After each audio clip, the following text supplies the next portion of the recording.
ಇಟ್ಟೋರ್ಯಾರು ಕೆನ್ನೆನಿಂದ ಮುತ್ತು ನಂದ ಬಗೆಹರಿಯದ ಒಗಟು ಇದು. ಮೊದಲು ಅಂಟಿಕೊಂಡ ಆ ಮಧುರ ಮೌನದೊಳಗೆ ಬಿಸಿ ಉಸಿರಲಿ ಮೊದಲು ಹೆಸರ ಬೆಸಗುತ್ತಿದ್ಯಾರು.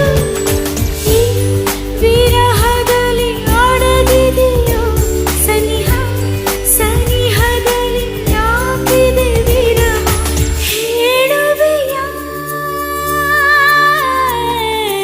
ಒಂದೊಂದೇ ಬಚ್ಚಿಟ್ಟ ಮಾತು ಒಂದೊಂದಾಗಿ ಕೂಡಿಟ್ಟ ಕವನ.